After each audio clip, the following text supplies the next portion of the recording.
You have made some big strategic moves in running Emerson, and you're making more now. What is the big picture thinking behind those changes in the business?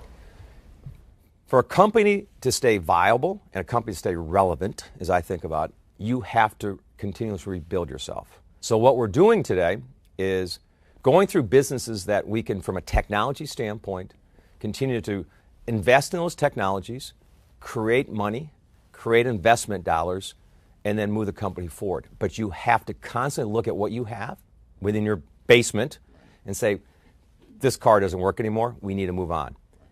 It is not easy. I can tell you, I went to the board my second year in the job and said, I want to sell the founding business of Emerson. The board looked at me like I had three heads. But I said, the business no longer can generate the growth or the returns or the cash that we need to make sure we stay competitive and viable for a long, long time. So we found the right owner, a Japanese company, and moved on. So that is part of my job, to make sure you revitalize that core business and grow it, and not to be bigger, but to be more vibrant. So where are the big opportunities industry-wise and geographically for tomorrow? For us, industry-wise, we are what I would say an industrial process type of company. We are a company that sells into all those industries, process industry, the power industry. We sell into data centers. We sell into telecommunications centers.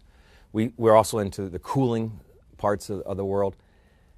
The company is going to continue to globalize. It's going to continue to be more and more international.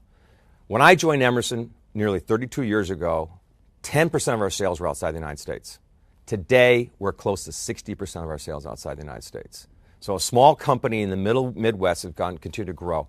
We have close to 36% of our sales in emerging markets. And we moved into China in the early 90s, and we've grown there, and now it's our second largest market. So international is still going to be important, but U.S., I would say the whole Americas will be very, very important. And in fact, the last 2 years, on a pure delta basis, one of the U.S. dollars has been one of the fastest growing markets for us, and I think that will continue for the next couple of years. But you're a global play. You got to play globally these days. Most of Emerson's revenue comes from, as you mentioned, products and services that operate deep inside plants and factories and stuff like that. Where globally are the best markets for that kind of thing? Well, with the renaissance of oil and gas, the U.S., Canada, the U.S., Mexico President Clinton did one of the best things for this country that's been done in a long, long time. He created NAFTA. Now, the last two presidents basically have not paid attention to NAFTA. And NAFTA clearly is one of the most strategic advantages this country has. People are afraid of it, but fundamentally, if you look around the world, it is nowhere. Europe doesn't have it. Asia doesn't have it.